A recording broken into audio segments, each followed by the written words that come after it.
Olá, sejam todos bem-vindos ao nosso novo episódio do Vinascast. Estamos de volta e hoje temos dois convidados extremamente especiais que vão contar não só a história pessoal, mas também um pouquinho da nossa igreja. Fica ligado para você ver quem que tá aqui com a gente. Roda a vinheta!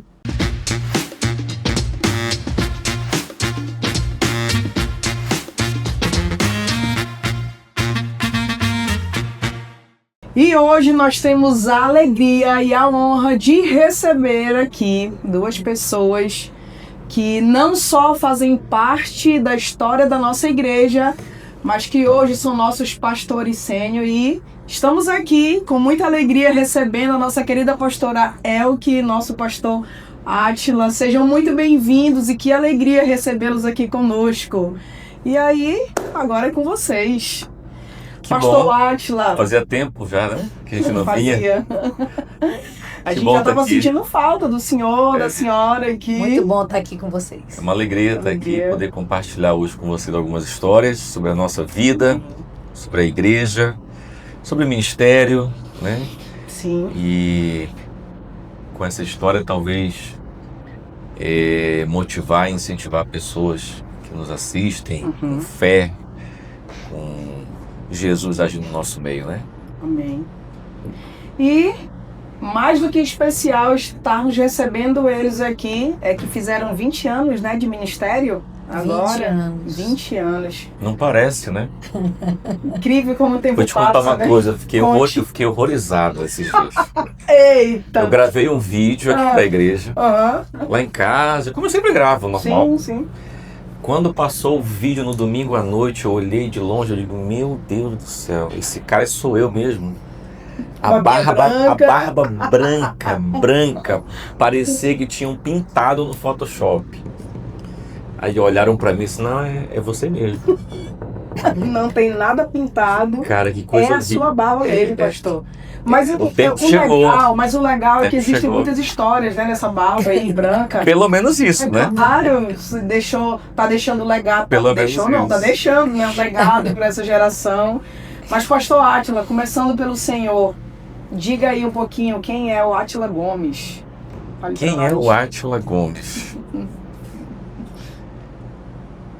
Apenas um filho amado de Deus. Vou usar um pouco daquela frase nossa que está escrita lá na entrada. Que aquilo ali eu acho que reflete muito o que eu penso. Sou apenas um homem imperfeito e pecador que um dia encontrei Jesus, que me amou, me perdoou e por causa disso decidi segui-lo e entregar minha vida para Ele. Esse sou eu. Amém, glória a Deus. Uma definição. É uma que definição de quem resume somos. tudo, né? É, de quem somos.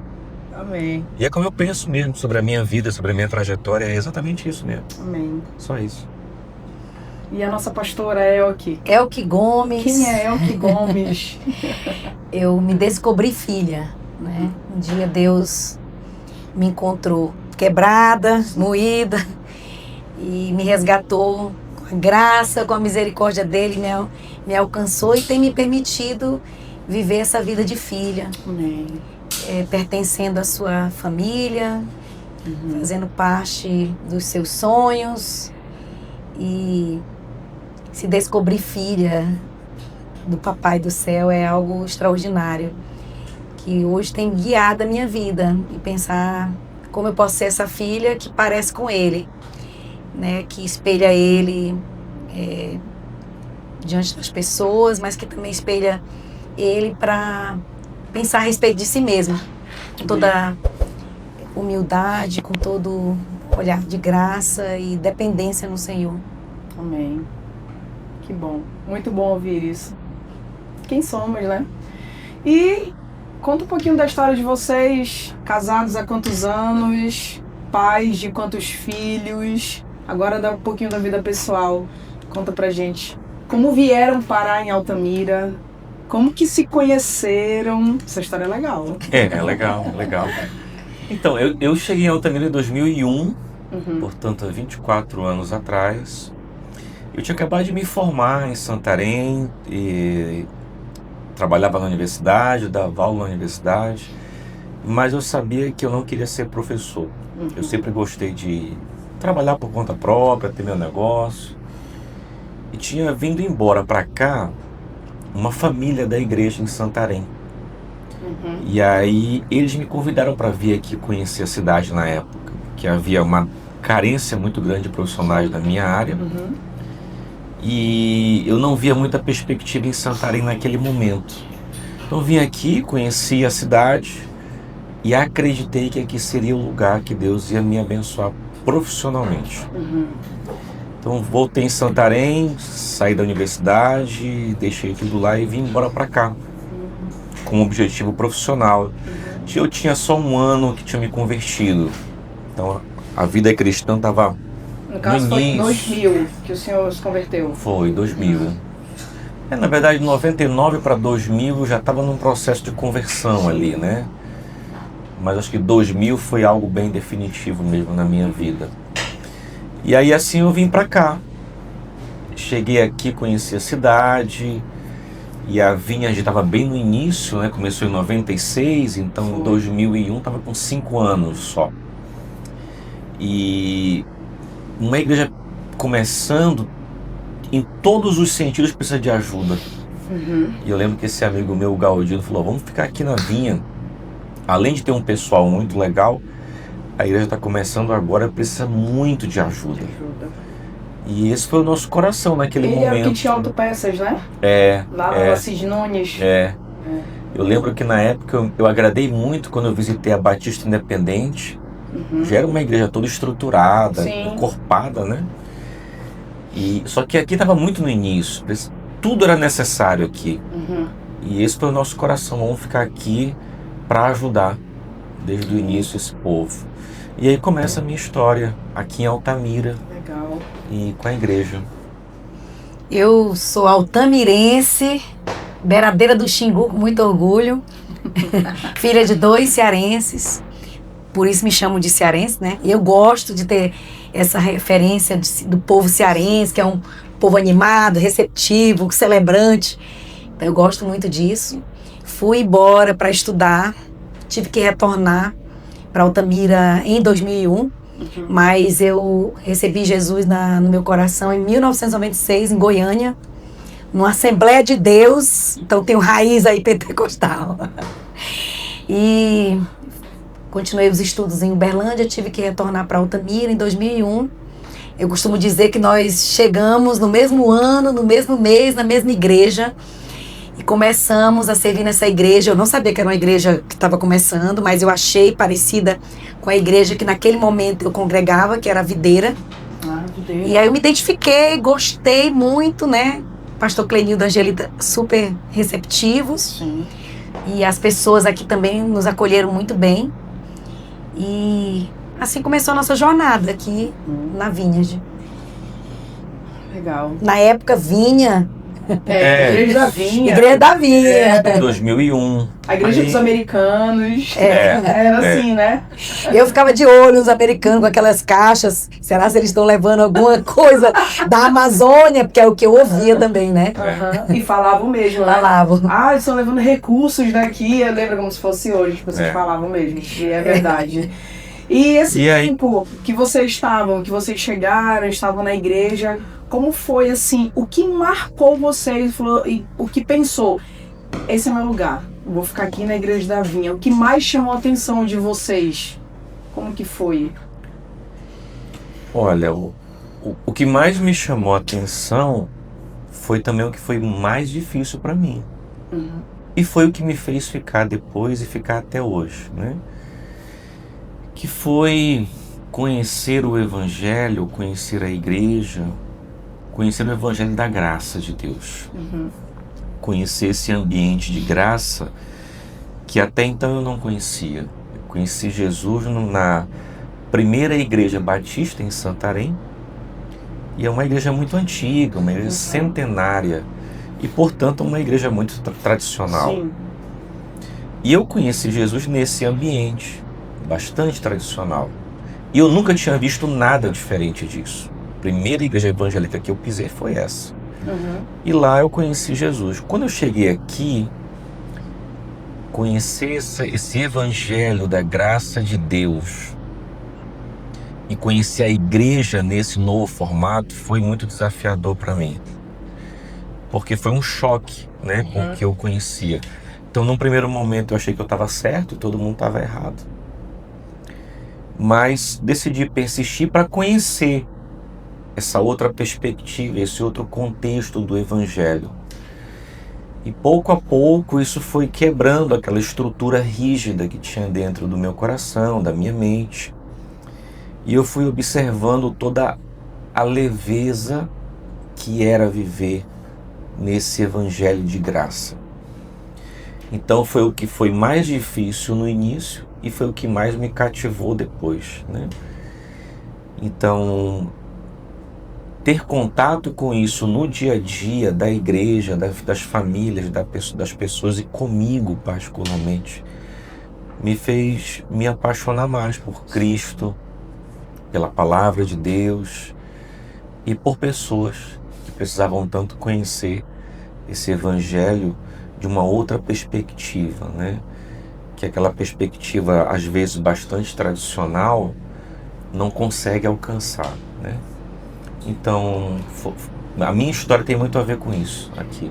Dentro desse contexto que o senhor expôs aqui para nós, de que às vezes muita religiosidade, talvez muita rigidez, só acredita que também isso já trazendo para o lado da espiritualidade, já entrando nesse assunto também, só acredita que às vezes essa questão de muita rigidez leva muito para o lado do mérito, da meritocracia, já muito assim, às vezes a gente sai da graça porque a gente quer fazer com a nossa própria força. E talvez aí que a gente meio que esbarra em nós mesmos, né? E a gente também já se torna muito rígido com o outro. Só acha que acontece isso? Eu acho que tem uma ligação muito próxima, porque toda vez que você estabelece um sistema muito rígido a ser cumprido, especialmente na igreja, quando a gente fala da rigidez, normalmente a gente está falando de você cumprir fielmente a letra, a palavra de Deus. E muitas vezes você vai ter que cumprir aquilo de acordo com a sua interpretação.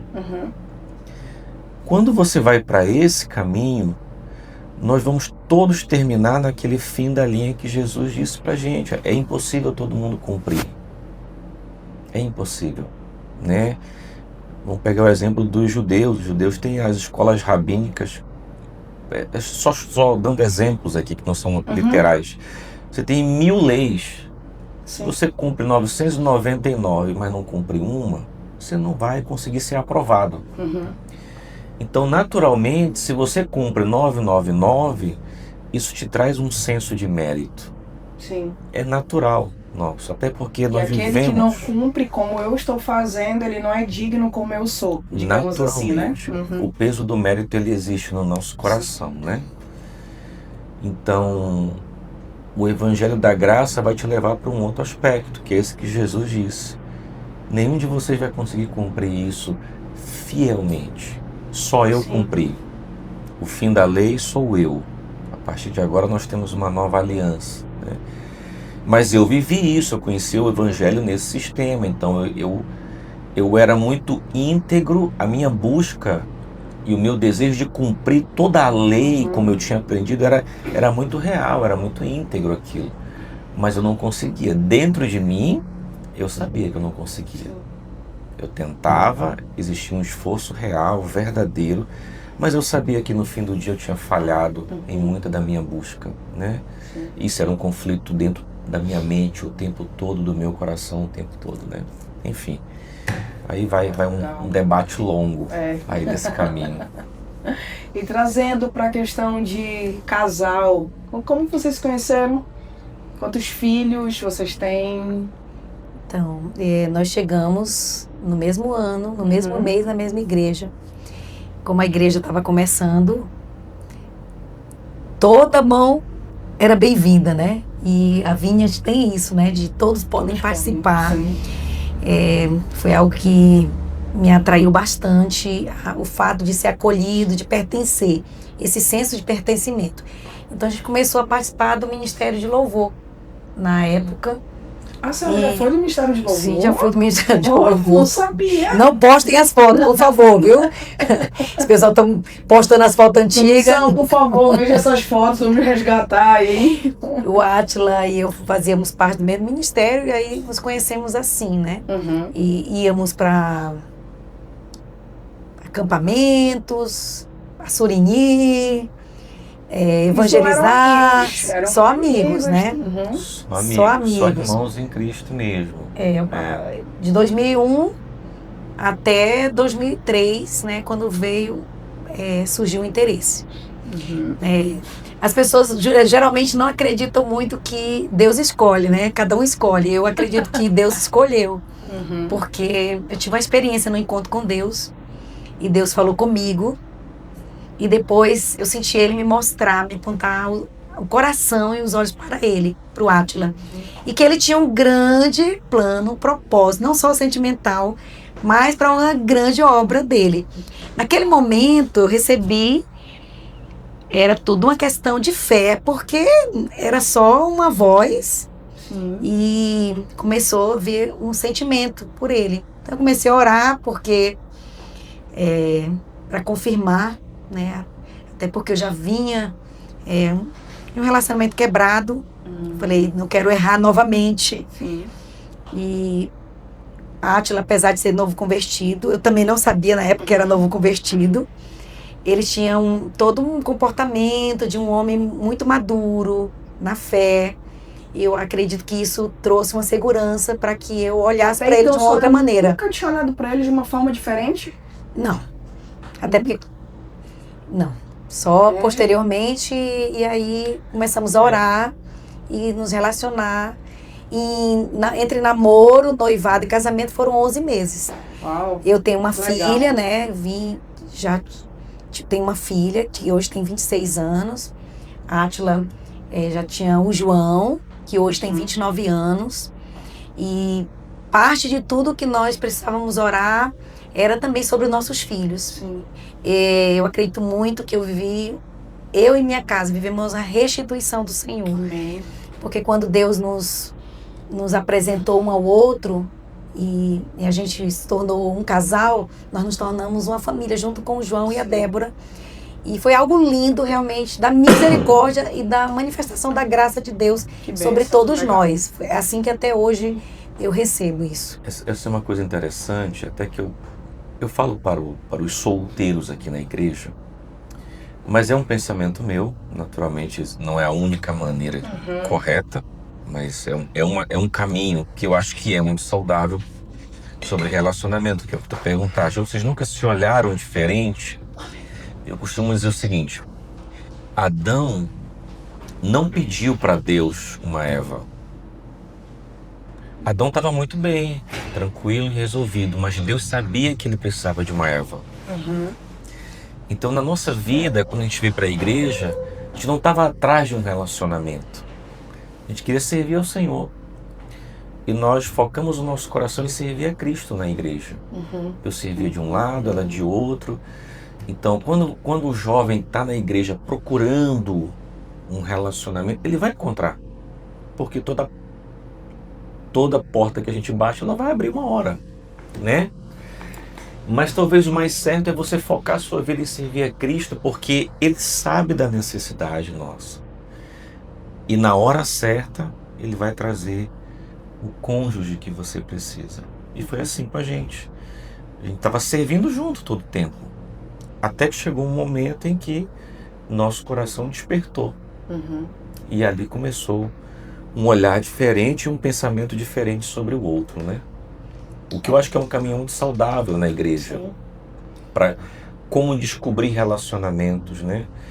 Porque senão você vai procurar e você vai encontrar naturalmente. Uma pessoa que é interessante, que te chama a atenção. E às vezes você começa um relacionamento, aí não dá certo. E enfim, o caminho. E aí na época começamos a orar, eu não tinha esse espaço para orar na minha casa com liberdade, então eu vinha de madrugada para cá. Olha. Depois a Átila começou a vir também, às vezes tinha eu e ele, eu num lugar, ele no outro, Não sei o que ele orava. Eu orava, Senhor, tira do meu coração, porque ele era sempre muito brincalhão. E eu imaginava assim, não, ele não tem interesse em mim, então o Senhor tira do meu coração. E Deus não tirou, né? Deus nos uniu e, enfim. O seu interesse pela pastora foi quase no mesmo período também? Não, foi no mesmo período. Uau, Foi no mesmo período, foi bem legal. Aí casamos em 2004, hoje temos 4 filhos, 21 anos de casado esse ano, né? Sim. 4 filhos, João com 29, a Débora com 26. Ana Lídia com 18. Manuela e com 10. Com 10, nossa caçulinha. Legal. 21 anos de casado, né? E 20 anos de ministério, que loucura. João casando já. Legal. Mas 1 ano de casado a gente foi consagrado ao ministério. Então hoje, olhando para trás, assim, que loucura isso, né? Que 1 ano de casado é muito novo ainda. O casal está se adaptando, muita coisa, na vida familiar. E uma pergunta que eu acredito que seja interessante para muitas pessoas, porque muitas pessoas que vão nos assistir ou que nos acompanham, até na igreja mesmo, provavelmente tenham essa dúvida e tenham esse medo. O que vocês pensavam no caso? Será que um dia eu vou ter alguém por ter um filho? Que às vezes as pessoas têm um pouquinho esse receio. A senhora tinha esse receio de, já tenho uma filha, talvez seja um pouco difícil. Teve esse receio para a senhora em algum momento? Meu maior receio não era se eu ia ter alguém, era quem. Sim, porque não era mais bem, né? Só uma questão de quem seria bom para Elke. Sim. Mas quem poderia ser bom, sim, um bom pai, para minha filha também. Claro. Porque se não tivesse disposto a ser um pai para ela, não entraria dentro de um relacionamento comigo. Porque eu não era mais só a Elke, eu tinha a Débora. Átila não era mais só o Átila, tinha o João. Dentro do propósito que nós fizemos de começarmos a orar sobre nossos sentimentos, a gente incluiu os filhos. Que Deus colocasse no meu coração amor de mãe pelo João. E assim Deus fez. É muito nítido isso. E pastor também. O Átila orasse que Deus colocasse amor de pai pela Débora. Ambos, João precisava de uma mãe. Débora precisava de um pai. Então, como eu falei anteriormente, foi uma restituição. Deus foi muito bom conosco. E até hoje, né, nós temos essa família, nós falamos sobre isso, mas para mim não há diferença entre João, Débora, Ana e Emanuela.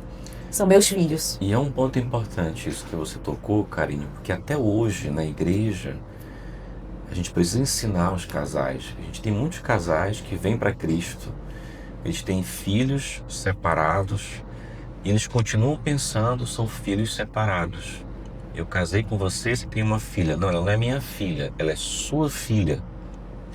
Não, quando a gente casa, se torna minha filha. Ela é nossa. E eu lembro que o senhor falou isso em púlpito, e eu achei muito interessante. Eu lembro exatamente, o senhor falou, quando existe um casamento de pessoas que já têm filhos, você, antes de casar, você já entende. Você também vai ter uma responsabilidade daquela pessoa, porque é o seu filho. Você precisa aceitar isso. E essa aceitação vai vir antes. Sim. Não é depois. E o engraçado é que já chegaram perguntando pra mim, no espanto, a Débora não é filha do pastor Átila? Eu falei assim, biologicamente, né? Ele não é o genitor, mas ele é o pai do coração. Meu Deus, eu não acredito, eles se parecem. E por incrível que pareça, pastor, vocês são muito parecidos. Sim. Vocês são muito parecidos. A Débora parece muito com o senhor. Sim. Então, na nossa cabeça já não existe, de fato, essa diferença. Não existe. Parece assim que a gente lembra, meu Deus, não tem mais, não existe. E até por causa dessa resolução que eu tô falando, desde que a gente casou, a gente nunca apresentou os filhos dizendo ela é filha dela e ele é filho meu. De fato, nunca ouvi. São nossos filhos. Sim.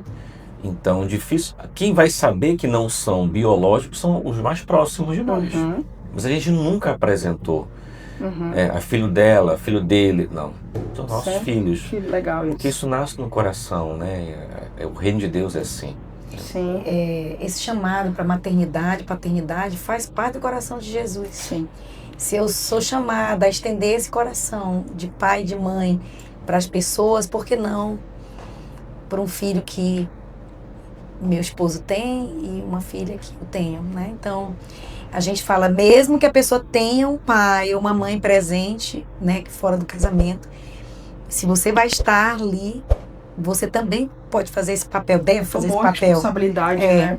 É muito importante. Sim. Ninguém precisa de um padrasto ou uma madrasta, precisa de um pai e de uma mãe. Verdade. Legal. Com esse coração de amar, Que bom. né? De cuidar, de proteger, de disciplinar também. Sim. Então, casados há 21 anos, 4 filhos.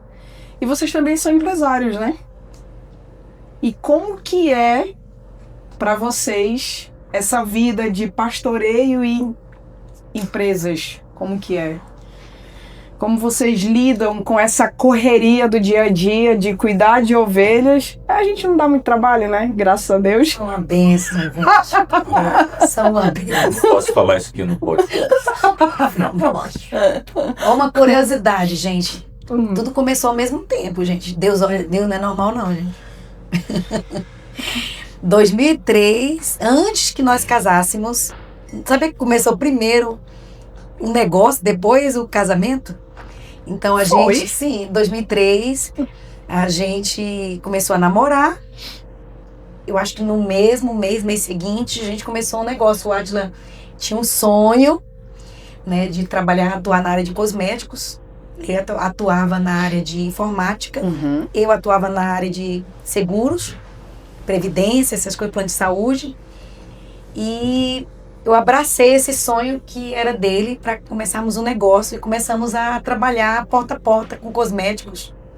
Com uma boa cearense, né? Começamos assim, sacolinha, nem moto tinha, mototáxi, sacola de um lado, sacola de outro, e saía aí vendendo. E como é que a senhora fala? Era 3 calças, era 3 camisas? Como é que é? Vai lembrar disso agora. Aí tem pessoas que falam assim, nossa, muito fácil, né? Casou com um homem rico. Eu falei, né? Os dois começamos com muita coragem de trabalhar com a bênção do Senhor, porque talvez poucas pessoas saibam, além do sonho que Deus colocou no coração do Átila sobre cosméticos. Deus me acordou de madrugada, foi uma experiência surreal de que ele ia me tirar de um trabalho e ia abrir as portas para uma empresa.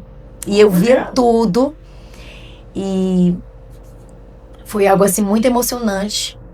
E então, do jeito que ele falou, eu cheguei comentando com o Galdino, com o pastor Clenildo, com o Átila, né? Tudo aquilo muito novo para mim. E nós começamos um negócio assim, talvez se não fosse uma experiência tão sobrenatural com Deus, naquele tempo, né, 20 anos atrás, nós não conseguiríamos ser empresários e pastores, porque havia muita crítica, que o pastor tem que viver da obra. Então, não era muito comum um pastor ser um pastor e ainda trabalhar fora, empresário. Sim. Mas a experiência com Deus nos dava convicção de ambas as coisas, que Deus estava nos chamando para ambas as coisas. Legal. Não era muito comum não, há 21 anos atrás, você ser bivocacionado não era muito comum não. Hoje em dia é. Sim. Hoje você tem muitos pastores aí que trabalham em um outro trabalho junto com a igreja, né? Mas para nós eu costumo dizer que até agora está tranquilo. Eu acho que Deus realmente nos capacitou para fazer isso junto com a empresa. Nós temos convicção de que a empresa é um ministério para a gente também. No início do nosso ministério a gente tentou vender a empresa com esse pensamento de viver só da obra. Tentamos vender, até brinco que a gente tentou vender na época de uma maneira tão facilitada que qualquer pessoa que ia comprar podia até desconfiar da gente, né? Essa empresa deve estar muito ruim para tentarem vender desse jeito, né? Mas não era o desejo de ficar só na obra. E Deus fechou todas as portas e janelas e trincos e ferrolhos que se imaginar, ele trancou tudo, até dizer pra gente, empresa é ministério, eu não quero que vocês vendam. E é engraçado como você falou, tiveram todas as facilidades, mas ao mesmo tempo não foi fácil para vocês. Vocês facilitaram para os outros, mas para vocês se fechou tudo. Tudo fechou, ninguém queria, ninguém comprou. E então, dali a gente cresceu muito, graças a Deus, nas empresas. E eu vejo como capacitação de Deus mesmo pra gente. É capacitação porque para nós ainda não é pesado. A gente lida bem com esse dia a dia, né? É claro que tem os afazeres normal de uma empresa da igreja, mas pra gente não é pesado ainda. Então eu vejo como capacitação de Deus mesmo pra gente, né? E a habilidade pra gente, claro, trabalhar com equipes grandes todo o tempo para poder nos ajudar. Sim. Isso contribuiu muito com tudo que aconteceu e acontece até hoje, né? Então a gente ainda lida com naturalidade com isso. Para nós é tranquilo ainda. Legal. E acredito que tanto a experiência empresarial nos ajudou a lidar com a igreja, não que a igreja seja empresa. Sim. E a igreja, principalmente o reino de Deus, nos ajudou a viver uma vida empresarial. Hoje se fala muito sobre uma empresa do reino. E eu sempre fazia essa pergunta, como nós podemos ser uma empresa do reino? Então, dentro de toda a nossa missão como empresários, eu acredito até como pessoas estão no centro, né? E existem pessoas e processos. Então, porque existem pessoas, existem os processos para servir e amar pessoas. Na empresa é assim, aqui também. Porque esse é o coração de Jesus, né? Que as pessoas, o processo, o funcionamento de um programa, um ministério, os nossos dons, se não são úteis para servir, não são úteis. Então, na nossa vida empresarial, nós temos vivido dessa maneira. Sim. Só existimos porque existem pessoas, né, e de servi-las de alguma maneira, e no reino também. E são essas pessoas que também fazem parte de todo o processo junto conosco.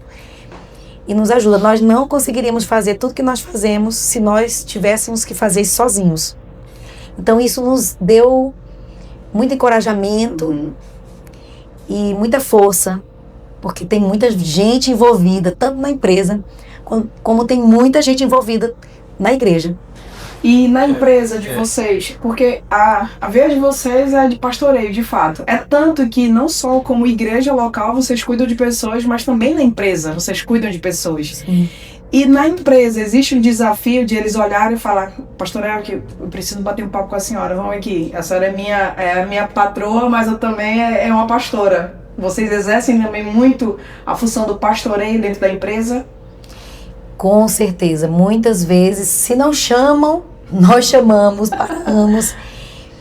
Muitas vezes a gente tem que lidar com conflitos entre pessoas. Às vezes a pessoa está passando por uma situação difícil. Se a empresa ela endurece, ela perde essa sensibilidade de pessoas, de humano, eu acho que perde o coração. É claro que a gente tem coisas que não tem como. Eu tive que aprender com o tempo dividir. Eu acho que já era muito coração. E igual um pai que permite tudo não é saudável, né? Então eu aprendi a não misturar papéis, mas sim, muitas vezes nos sentimos assim, nesse papel de pastorear pessoas ali dentro, ajudar pessoas, encaminhar para o Águas Vivas, encaminhar para Jesus, ajudar de alguma maneira, servir, né?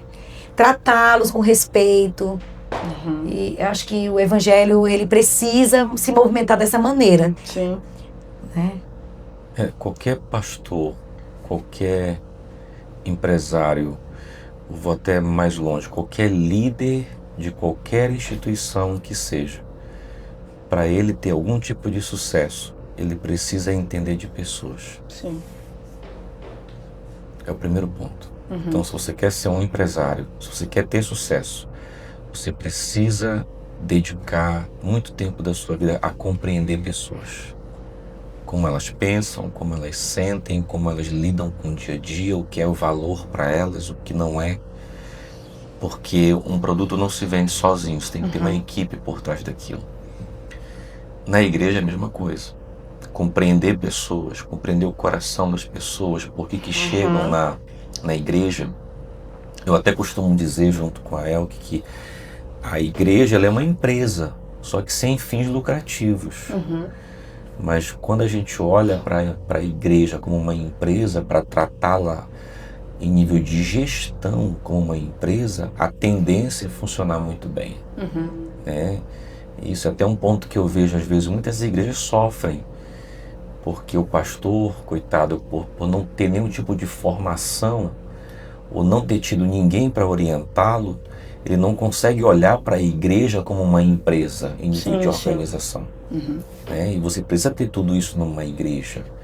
Os documentação legal toda organizada, contas bancárias, tesouraria, contabilidade, tudo isso faz parte. Existem gestores dentro da igreja, os ministérios, uma pessoa cuida, outra, porque senão se misturar tudo, vira uma bagunça. Exatamente. E aí a gente não sabe como lidar, né? Já pensou se o líder do louvor fosse o mesmo da mídia, da ação social, do Atos? Seria algo muito pesado, né? Então... Já pensou se não tivesse planejamento? Então, exatamente. Não tivesse reunião, isso, como uma equipe, empresa, organização. Né? Você tem que planejar o ano, planejar o semestre. E de fato, concordo. Se for parar para ver, como gestão, a igreja é como uma empresa mesmo.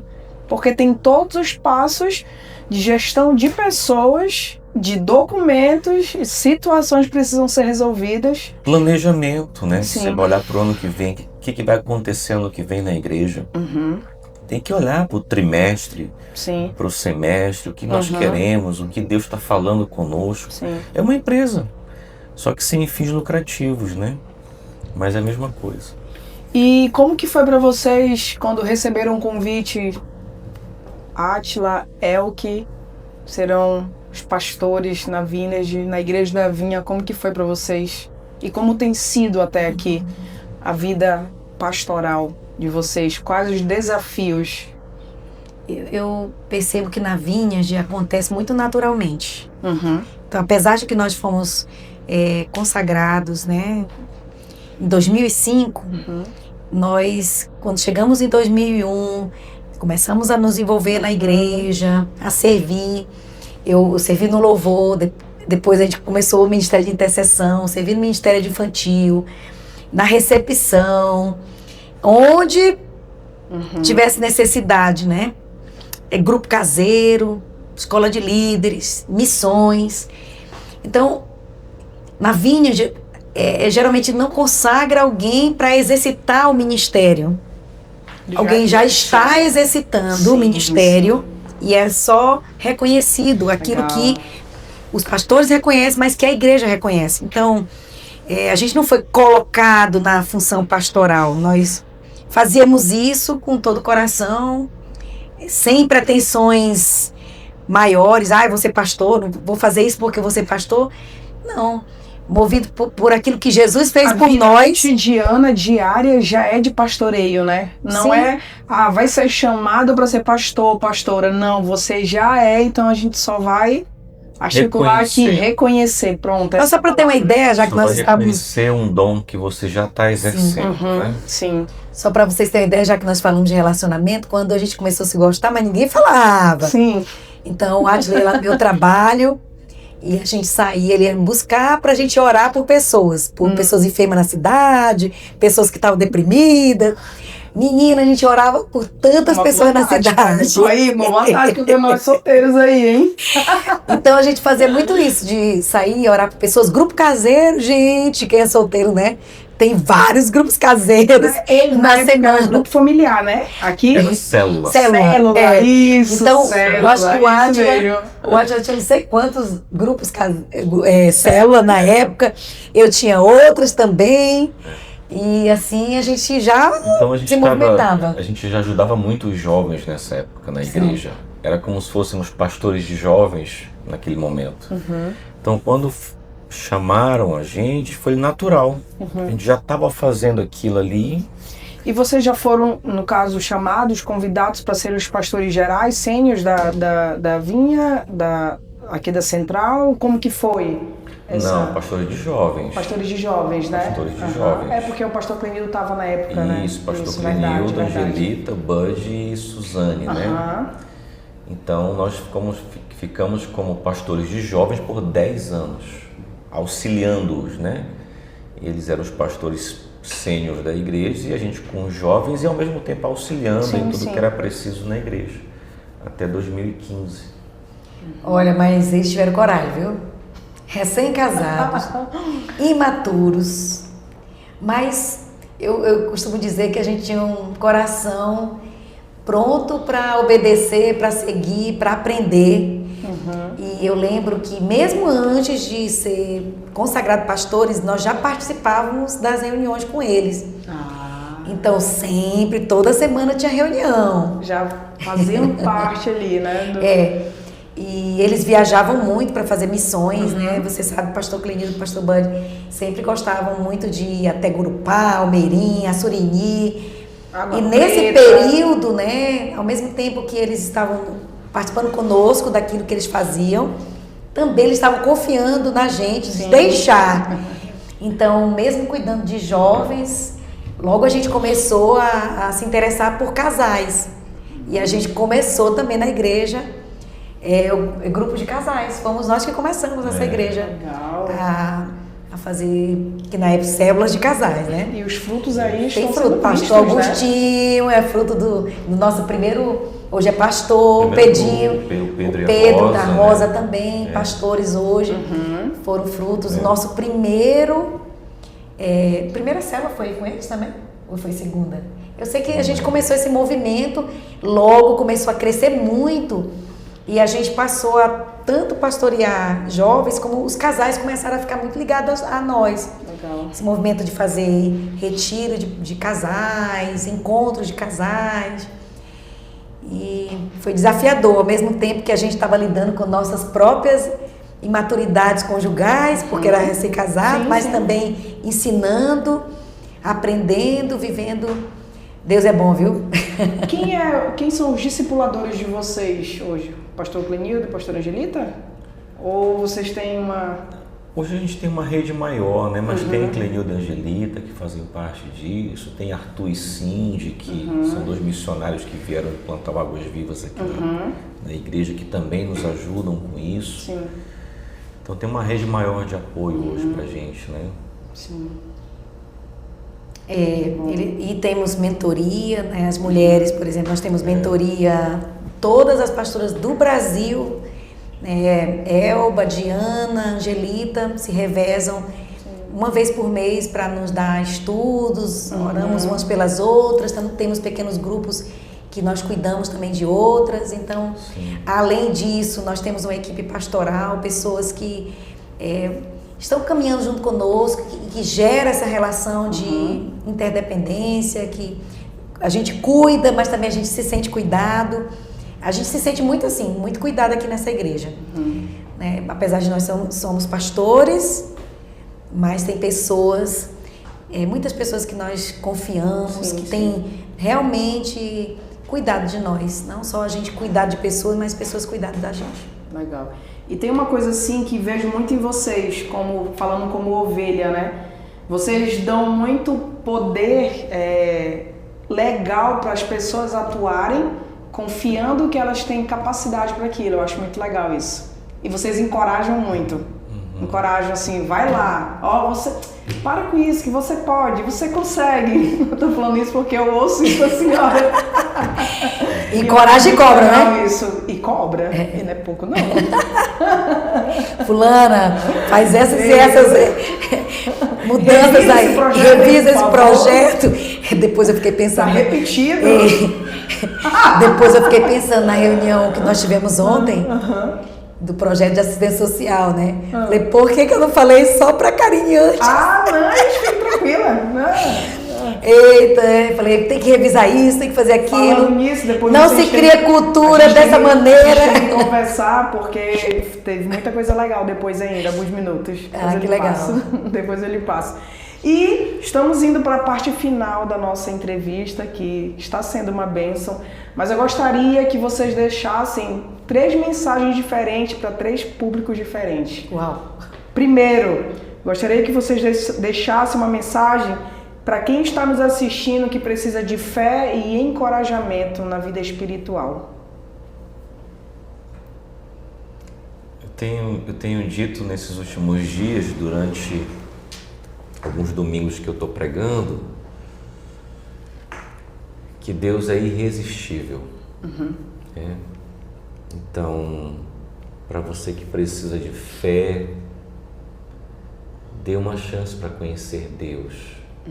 Ou se dê uma chance para conhecer Deus, porque Deus é irresistível. E como você já ouviu de mim muitas vezes, a gente aprendeu a conhecer um Deus que não existe na verdade. Nos apresentaram um Deus que não existe na palavra. Um Deus muito duro e carrasco, né? Às vezes. Um Deus carrasco, duro, vingativo. E quando a gente olha para Jesus Cristo, dizendo assim, eu sou a imagem do Pai, eu sou o Pai, olhem para mim, aprendam de mim. Se as pessoas conhecerem esse Jesus, elas encontrarão fé e encorajamento. Eu costumo dizer que Deus não é normal. E eu vejo Deus como um Deus resgatador. Foi assim que Ele fez na minha vida. Essa é a história, né, de Deus conosco, de um Deus que não desiste, de um Deus que vê, de um Deus que ouve, de um Deus que é presente e que não mediu esforços e sacrifício para que nós pudéssemos se relacionar com Ele, nos ter perto. E eu falo assim, poxa, a graça de Deus, além de nos alcançar, para nos salvar, ela é tão poderosa que às vezes nem a sua família, às vezes acredita na sua mudança. Mas existe um Pai Celeste que acredita, que olha para você e você não é o seu pior erro, você não é o seu pior momento. E Ele quer construir uma nova história, uma linda história na sua vida. E Ele é tão incrível que além de fazer essa mudança, né, esse resgate sobre você, depois Ele te pega e pela graça de Deus te faz representá-lo. Amém. E você ser um cristão, alguém que vai pôr a mão ali nas coisas que Ele permite você participar daquilo que Ele está fazendo. Amém. Então, Deus quer acolher você e Ele não mede, Ele vai fazer isso através do Espírito Santo. Amém. Essa câmera aqui, produção aqui, nossos pastores aqui. Agora, uma mensagem muito importante essa daqui. Ela é uma mensagem diretamente para pastores que talvez estejam querendo desistir de tudo, do ministério, da igreja. Que mensagem vocês poderiam deixar para esses líderes?